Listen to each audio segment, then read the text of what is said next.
왜? 그냥 가면 전부 다 산이고 도로고 논이고 밭인데 어디가 돈이 되는지 알 수가 없는 거예요. 가보세요. 한번 가서 길에 딱 서보세요. 그럼 어디에 사야지 돈이 벌리는 거야, 이거. 맨 다 논밭이 밖에 없고 임야밖에 없어. 그런 애매모호한 판단이 되는 이거를 알 수가 없는 거예요. 그러니까 기획부동산한테 당하지. 여기는 이 자리에 뭐가 오고요, 그걸 말해주니까 이제 속는 건데. 저 같은 경우는 뭘 개발 호재를 찾아서 갖는 성격이 아니다 보니까, 그냥 그래서 더 이렇게, 뭐라고 해야 되나, 이 땅에 임장을 하러 가는 때가 있었어요. 한여름이었는데, 임장을 언제 하러 갔냐면, 계약하고 갔을 거야. 이 땅을 보러 온 적이 없을 거예요. 그래서 어차피 500만원짜리니까 그냥 계약 먼저 해놓고, 야, 휴가차 한번 갈래? 그러면서 차를 타고 갔던 기억이 나고요. 어느 정도 가다가 좀 쉬면서 이 근처 부역에 들어온 다음에 길에 딱 세우고 이렇게 보니까 도대체, 야, 이거 뭐, 땅이 끝도 없이 연결되어 있는데 어디를 사느냐, 이거가 문제가 되는 거죠. 그래서 그때 드는 생각이 잠깐 스치는 게, 결국은 땅은 사람이 사는 것이고, 그럼 사람이 많은 지역에서 땅을 산다면은 이거는 적게 먹더라도 후회할 일은 없겠다. 그럼 사람이 많은 곳이 어디냐? 그게 바로 취락지구 아니냐? 마을이 형성되어 있는. 그래서 홍산면 그러면 여러분들 인터넷에 쳐보세요. 부역은 홍산면 그러면 그 당시의 면인데 지금 어떻게 되는지 모르겠지만, 이쪽에는 취락지역이에요. 사람들이 많이 모여있어요. 시장도 있고, 뭣도 있고, 뭐 있어요. 그러니까 좀 많이 사람들이 모여있고, 은행도 있고, 막 그랬어요. 홍산 신협이 그 당시 그 건물이 있었으니까, 나름 그 신협 건물이 5층짜리인가 되고, 막 그랬던 기억이 납니다. 그래서, 그런, 사람이 많이 모여있는 곳, 그곳에 땅을 산다면, 거래도 되겠죠? 나는 어차피 싸게 샀으니까, 뭐 개발이 안 되더라도 그 동네 사람들한테 정가격으로만 팔아도 팔리겠네. 이런 생각을 했죠. 그러니까 어찌 보면 부자 마인드 같은 거죠. 적게 먹고 만다. 뭐 이런 생각이 있었을까요? 그러니까 좀 그런 류의 생각 같아요. 그래서 토지는 항상 취락지구에 붙여 사는 게 자신 없을 때 이게 핵심이다. 이게 내가 볼 때는 취락지역에 있어야지. 위치 어쩌고저쩌고 따져도 취락지역하고 멀어 있는 것은 그만큼 보유기간을 늘리고 그만큼 투자의 실패 쪽으로 갈 확률이 크다는 것이죠. 어찌됐든 토지는 사람하고 붙어 있는 게 좋은 것이다. 이렇게. 그 다음에 거액이 투자되는 사건이 있고 오래 버텨야 되기 때문에 토지 투자는 포트폴리오상 뒤쪽에 배치를 해야 되는 것이죠. 예. 그래서 전답 임야보다는 잡종지가 하다못해 동네 주민들에게도 판매가 가능할 수도 있겠다는 판단을 했다. 예, 불안정한 토지 투자를 하면서 나름 안정성을 기대했다. 이런 멘트들 하나하나가 일종의 주옥 같은 투자의 기법들이라는 걸 여러분들이 아시겠나 모르겠네요. 그냥 재밌는 얘기네 라고 보고 지나버리면 안 됩니다. 불안정한 토지 투자를 하면서 나름 안정성을 기대했다. 이런 표현. 이번에 이 사례는 다 읽어서 끝낼 계획입니다. 사실 저저 가본 적도 없는 부여인데 백제의 수도였다는 점, 백마강하고 낙화암이 있다는 점, 이 토지를 선택했던 이유 중에 하나가 이런 역사적인 어떤 호기심도 솔직히 있었다라는 느낌을 썼네요. 그러고 보면 많은 곳을 가보고 많은 지식을 쌓는 것은 부동산 투자에서 필수적인 요소가 아닐까 싶다. 예. 일종의 많은 곳을 싸돌아다녀 봐야지 아무래도 된다. 좀 다녀봐야, 그죠? 우리가 결혼도 원래 실패 안 하려면 좀 이성을 좀 많이 만나봐야, 좀 실패할 확률이 낮다라고 얘기를 하지 않습니까? 그래서, 토지도 어떤 이런 지역 저런 지역 이렇게 개발된 거 저렇게 개발된 거를 자꾸 버릇하는 그런 게 있어야 돼요. 그러니까 다녀봐야 된다. 다녀봐야지. 그럼 굉장한 어떤 등산 장비를 하고 돌아다니느냐 그게 아니다. 그냥 놀러 다니면 된다. 놀러 다니면 많이 다녀봐야 됩니다. 알고 보면 좋은 물건도 거리가 멀 경우 관심이 아예 생기지 않거나 심지어 거부감이 생긴다. 네. 다녀봐야 되기 때문에 본인들은 자동차가 있어야 된다. 자동차가 없이 대중교통을 타고 뭐 땅을 보러 다닐 수가 있겠어요? 지방의 물건을 보러 다닐 수 있겠습니까? 다녀버릇해야 된다. 자동차를 한 대 사서 그냥 막 50만 킬로 달릴 때까지 달려버리는 거죠. 뭐 왔다리 갔다리 좀 싸돌아 다녀 봐야 되는 것이죠. 그래서 벌써 이동수단이 컴퓨터가 없으면 물건 검색하기가 힘들고 자동차가 없으면 어디를 다니기가 힘들어져 버리죠. 그래서 이런 것들이 이제 사실 따지고 보면은 경매를 통해서 돈을 모으는 어떤 필수적인 거다고 보시면 됩니다. 물론 거기에 이제 제정신 차려야 되고 건강한 육체도 있어야 되겠죠. 그래야지 뭐 한두 번 다니면 헥헥거려 버리면 어디 뭐 다닐 수 있겠습니까? 그죠? 자, 위에서 언급했듯이 홍삼면 토지를 사는데 들어간 비용이 650이고요. 한 달 내에 550을 대출받았고요. 실투입 자금은 100만 원이고요. 이자를 지급하는 거는 7% 계산해서 39만 원 정도 나갑니다. 계속 이자를 주면서 그냥 잊고 지내며 회사에서 경매 교육을 하거나 지속적인 투자 업무를 어딨냐 보고 있었다. 경매 교육을 하거나 지속적인 투자 업무를 보고 있었는데요. 늘 그렇듯이 물건을 사두고서 두 번 돌아보지 않는 습성이 작용했다. 네. 저는 여기서도 핵심 키워드예요. 늘 그렇듯이. 그러니까 앞으로 그 경매 성공 비법을 보실 때는 이렇게 단어 하나를 해체하면서 보시는 게 좋습니다. 그게 투자의 노하우를 지금 공개하고 있는 거죠. 투자의 노하우인데 이런 거 안 보고 야 이게 100만 원 투자해서 2천 벌었대 이런 거 외우면 뭔 의미가 있어요. 그게 제가 늘 말하는 남의 집에 외양간의 소의 숫자를 세는 것이지. 그거는 세면 뭐합니까? 외양간을 어떻게 수리했고 그걸 어떻게 관리했는지를 방법을 빼내야 되는 것이죠. 그게 노하우죠.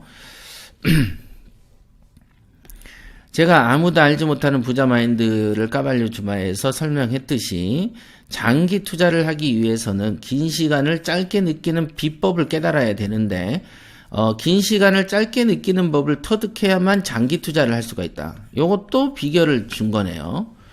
비결을 쏟아내.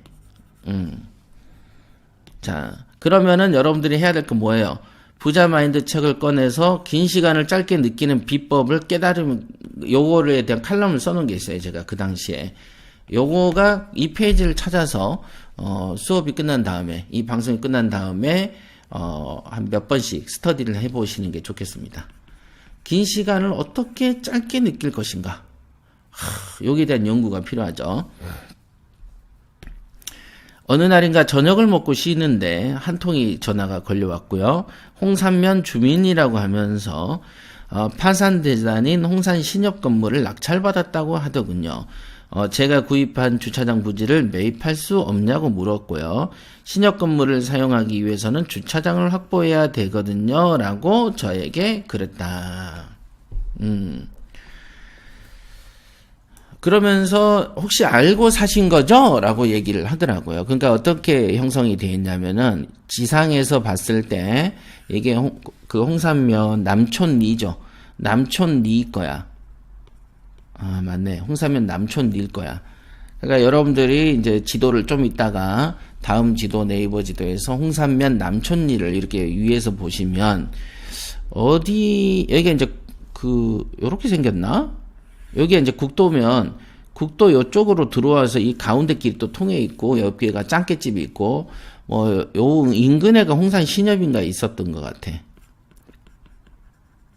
그럼 홍산 신협의 건물을 여러분 아시죠? 건물을 건축해서 활용하려면 주차장 부지를 확보해야 되는데 여기에가 나름 번화가라다 보니까 이 주차장을 확보를 못했던 거예요. 그래서 주차장을 확보하기 위해서 여기에 있는 이 제가 산 땅을 108평을 사가지고 여기를 그 세멘트로 바라시를 해가지고 여기에서 주차장 용도로 신고를 했던 거예요. 그래서 여기다 차를 대놓고 이렇게 이제 걸어가지고 신협에 출근하는 구조로 이렇게 만들어 놓은 거죠.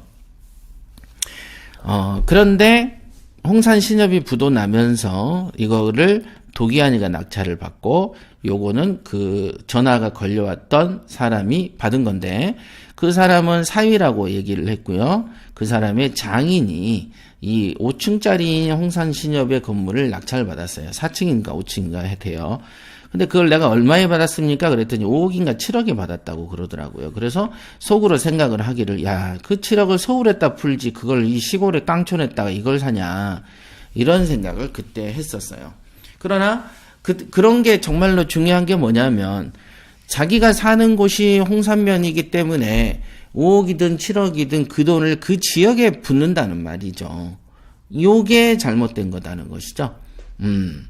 즉, 5억이든 7억이든 있으면 그걸로 전국 지도를 다 펼쳐놓고 전국에 있는 물건들 중에서 가장 저렴한 거를 사서 묻었다면 어땠겠습니까? 그러니까 가정이지만 어쨌든 그 5억 7억을 그때 서울에다가 투자했으면 어땠을까? 그럼 70억도 됐을 것이라는 것이죠. 그런 거다. 그러나 시골에서 사버리는 거가 이거의 또 단점이다라는 것이죠. 그러니까 마치 시골에서 고등학교에서 전교 1등하고 그런 애를 서울로 학교를 안 보내고 그 지방에 있는 대학교에다 보내놨다면 얘는 그냥 그저 그런 중소기업 들어가 있을 것이고 만약에 전교 1등하고 이런 애를 서울 지역으로 학교를 보냈다면 걔는 또 다른 인생이 펼쳐지는 거와 마찬가지로 여러분들한테 들고 있는 이 5억이든 7억이든 이런 돈을 이런 시골에다가 묻을 게 아니고 서울로 유학을 보냈어야 되는 것이다. 그 돈을. 자, 요런 개념으로 생각해야 돼. 이게 자본 운용에 관한 것이죠. 그러나 이제 그 당시에는 이분들은 사위가 저한테 전화를 와가지고 우리 장인이 요거를 샀다. 그런데 이거를 이제 운용하려면 네가 산 이 그 주차장 부지를 우리한테 좀 팔면 안 되겠니? 이렇게 이제 나한테 물어본 것이죠. 자, 그러니까 물론 알고 구입한 게 절대 아닙니다. 뭐 이런 걸 저는 아니 알고 구입하면 뭐가 다르고 모르고 구입하면 뭐가 다릅니까? 그래서 저는 조사를 잘 안 합니다. 이런 거는 그냥 그런갑다 하고 사요. 다만 작은 돈으로 전답을 사봤자 소규모 평수라서 향후 매매할 가능성이 적을 것을 대비해서 잡종지 겸 대지를 매입하려고 생각을 한 거죠. 저는. 왜냐면은 뭐 500, 600 가지고는 전답을 이렇게 사도 찌끄러기를 땅을 살 거고 그 지역에 세고 센 게 논밭인데 그건 논밭을 사면 뭐 할 겁니까? 그래서 세고 세지 않는 논밭을 산 거죠. 그 대지를 산 거죠. 잡종지. 마치 그때에는 물건이 제 눈에 보였을 뿐이었다. 어떤 이유도 없다. 내가 이거를 뭐 엄청난 의지를 갖고 고른 게 아니고 마침 보이더라는 거죠. 근데 그게 그 공매 물건이 사서 5년 전부터 돌아다니던 물건이 아무도 안 샀던 물건인 거예요. 아무도 안 샀어. 아무도. 근데 그냥 내 눈에 들어왔고 그때 산 거죠. 마치 그 여러분이 공부하는 스파레주 건물들, 그 스파레주 아산에 있는 건물, 그게 12년, 13년이 비어 있었던 집입니다. 그 집이. 아무도 안 샀어. 그냥 내가 산 거지, 그냥. 아무도, 전국엔 누구도 관심을 두지 않았던 건물이었죠. 그렇습니다. 자, 이 땅의 공시가격이 1200이었고요. 홍산신협이, 기억력 좋네? 아까 제가 1200이라고 그랬죠? 홍산신협이 망하기 전에 주차장 용도로 이 땅을 매입할 때 가격이 2000이었다. 네. 그때 이 가격이 2000인지 어떻게 알았냐면은, 등기 권리증이 저한테 딸려 들어오지 않습니까? 그랬더니 등기 권리증 뒤에 과거에 홍산신협이 개인한테 주차장 부지로 샀던 가격이 그때 2300인가 400 정도 됐던 걸로, 있더라고. 매매가, 거래가. 그래서 야 내가 잘 샀네. 그러니까 2천만 원짜리 그냥 과거 언젠가 홍산신협이 샀던 게 2천 몇백인데 그 뒤로 몇 년 흘러서 한 3천 정도 되는 시세인데 나는 그 550인가 80에 주웠으니까 잘 샀다 이 생각하고 있었거든요. 그런데 이 사람이 이제 팔겠습니까? 그래서 내가 팔게 이렇게 이제 됐죠. 팔게라고 했고요. 그랬더니 나는 3천에 팔겠다고 했더니 이 사람이 난색을 표하며 장인어른한테 말을 해보고 연락 주겠다고 하고 끊었어요. 그래서 제 생각에 장인어른이 신협 건물을 매입하고 사위가 관리를 맡을 생각인 느낌, 뭐 이런 느낌? 그쵸. 누구는 결혼 잘해서 장인떡도 보는구나. 뭐 이런 생각도 옛날에 했겠죠? 네. 그때가 금요일이었고요. 그때 아마 그때 기초반, 경매 기초반 교육 들어가려고 밥 먹고 쉬고 있었던 시기에 전화가 온 거였어요. 그때 보통 기초반이 6시 반, 7시부터 했나? 그랬을 거예요. 그때가 금요일이었고요. 주말이 지나서 월요일 저녁쯤에 전화가 와서 장인은 1,400 정도를 생각했다고 하더군요. 만약에 3,000을 줄 거면 다른 토지를 사서 주차장 부지로 사용하겠다고 했습니다. 예, 이 사람이 그 말을 하더라고요. 3,000을 줄 것 같으면 제가 저희 집에 장인이요, 그 인근의 땅을 사서 주차장으로 쓰겠다 하시는데 어떻게 하면 되죠? 1,400 생각한다고 합니다. 라고 이제 저한테 얘기를 하길래 제가 가격 차이가 너무 크게 났지만 저는 지금이 아니면 향후 몇 년은 묵혀둘 것을 생각하니 서둘러서 팔고 싶다는 생각이 들었습니다. 그래서 2천만 원 아래로는 절대 팔 생각이 없으니 그런 줄 알고 생각해 보라고 했습니다.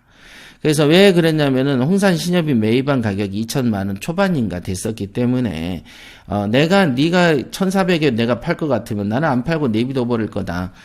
근데 2천 정도 네가 쳐주면 내가 그냥 팔게. 뭐 이런 마음으로 생각을 했어요. 그 또 이제 이거는 지가 필요하다고 하는 거 보니 나하고는 인연이 끊어졌나? 뭐 이런 막연한 생각? 그 다음에 이게 2천 이상 올라봐야 뭐 나중에 4천이 되겠어, 5천이 되겠어, 이런 마음도 솔직히 좀 있었고, 그러면 이 돈 가지고 내가 또 딴 거 사지 뭐 이런 생각도 있었겠죠. 그랬더니 이제 조금 있다가 걸려온 전화로 계약하자. 이렇게 얘기를 하더라고요. 그러니까 이제 나름 1,400 던졌더니 내가 이제 분노를 하니까 성질 건들당하는 이 땅 못 사겠다라고 생각을 했겠죠. 그쵸? 이거 가격이, 공시가격이 1,200인데 어디 1,400에 먹으려고 그러냐고 뭐라고 했던 그 기억이 있습니다. 자, 저는 만일에 2천 이하로 흥정이 들어오면 절대 계약할 마음이 없었습니다. 그동안도 잘 살았는데 헐값에 파는 것은 자존심이 상한 일이다. 이렇게 생각했죠. 자존심 상하지. 열받고. 어쨌든 우리 물건인데, 여러분들 물건을 누가 막 거저 먹으려고 그러면 분노하잖아요. 이제 그런 마음이 조금 있었다. 이렇게. 이 책이 언제 끝나는 거야? 거의 끝나간 것 같아요. 거의. 자, 좀만 더 참고 읽어봅시다. 좀만 더 참고. 자, 어떤 종류의 투자든 간에 중요한 것은 안정성이다. 안정성. 우리의 인생은 한정되어 있고 빨라도 20대 중후반에 시작해서 길어야 30년 정도 돈을 번다. 그러니까 제가 30살에 시작하면서 30년을 보면 60살까지 돈을 벌죠. 일반인들이 거의 그래요. 근데 대기업 회장님들은 80까지도 벌잖아요. 그죠? 그러나 그렇지 않은 사람들은 거의 다 빠른 사람은 40대 중후반에 그냥 은퇴해서 이 일 저 일 막 헤매다가 진짜 보람 없이 인생을 허비하는 경우가 있고, 또 어떤 사람은 정년 채워서 60까지 채운다고 해도 그때 이후로는 그냥 관악산 등산이나 다니지 뭐 별거가 없고, 그러니까 뭔가가 인생이 한 30년 정도 돈벌이를 하면 끝나는 게 우리의 인생 아니겠냐. 그죠? 60이 넘으면 쉬어줘야 되지 않겠어요? 이렇게 인생은 짧기 때문에 절대로 실패해서는 안 된다. 물론 경매를 선택하면 치매 걸리기 전까지 투자할 수 있다는 장점이 있다는 거 잊으시면 안 됩니다. 경매는 선택하면 80이어도 정정한 사람들 많이 있어요. 걷고 판단력 좋고 언어 능력 좋고 이런 분들 많이 계시거든요.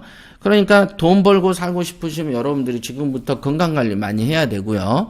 그 다음에 좋은 거 많이 먹고 살아야 돼요. 그 다음에 제정신을 가져야 되겠죠. 아까도 말했지만 치매 쪽으로 가버리면 벌써 뭐 안 되는 거야. 무릎이 건강하면 뭐해. 머리가 안 되면 그만인 것이지. 그래서 머리가 멀쩡해야 돈을 번단 말이에요. 그래서 이게 좀 건강관리 잘 하셔야 되고,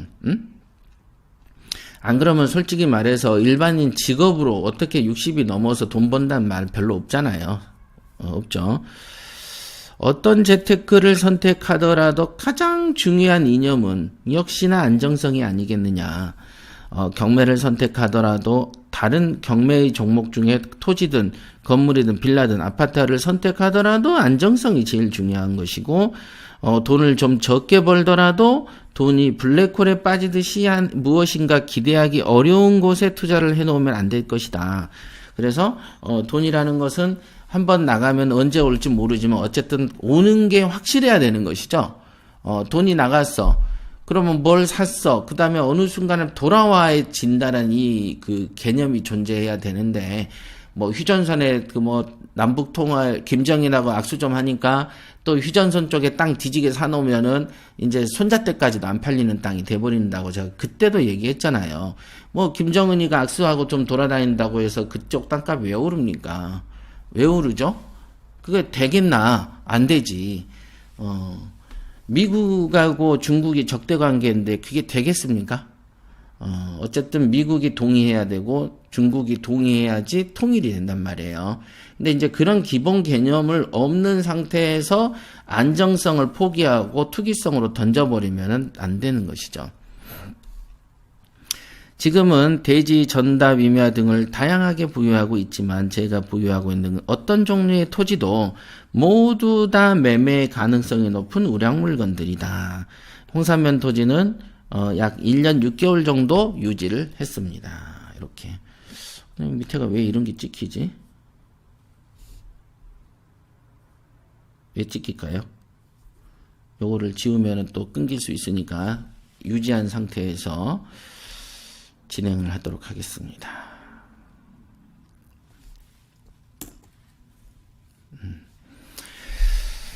자, 홍산면 토지는 1년 6개월 정도 이루어졌고요. 여기 있다. 토지는 여기 있다. 장기 보유했다고 말할 수 없이 일찍 팔렸다. 이 사례가 일찍 팔렸어. 이때는 실거래 신고의 의무가 없던 시절입니다. 이때는 실거래가 신고의 의무가 없었어요. 신고 의무가 없었고요. 그 당시에 공시가격인 1200만 원으로 신고를 했어요. 우리 법무사가. 그렇게 했던 적이 있습니다. 이때는 의무화가 안 됐던 시절이에요.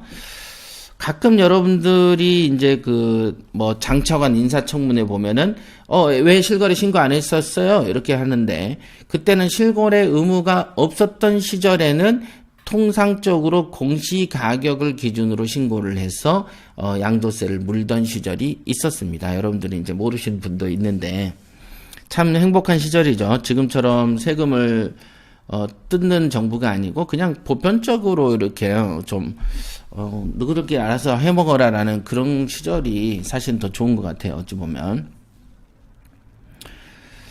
자, 그래서 왜 그랬을까? 결국은 매매 가능성이 높은 마을 속에 있는 잡종지였다라는 것이었고, 토지는 매매 가능성을 염두에 두고 사세요. 예. 중요합니다. 다시 한번. 토지는 매매 가능성을 염두에 두고 사세요. 우리가 주택 같은 경우에 이런 말을 하나요? 주택은 매매 가능성을 염두에 두고 산다라는 개념이 좀 희박하죠. 물론 이상한 야산에다가 펜션이다, 어떤 전원주택이다 해가지고 이런 걸 사버리면 매매 가능성이 희박해지죠.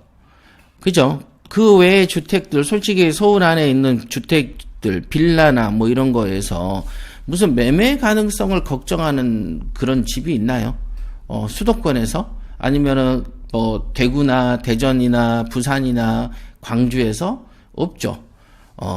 도시에서 집을 사면서 매매 가능성을 염두에 두라는 말은 조금 말이 안 맞는 소리고, 토지는 반드시 매매 가능성을 염두에 둬야 된다. 그게 핵심이다. 돈이 나가면 들어와야 되니까. 이런 거 중요해. 중요. 자, 이것도 이 토지 투자의 판단하는 방법이었던 것이죠.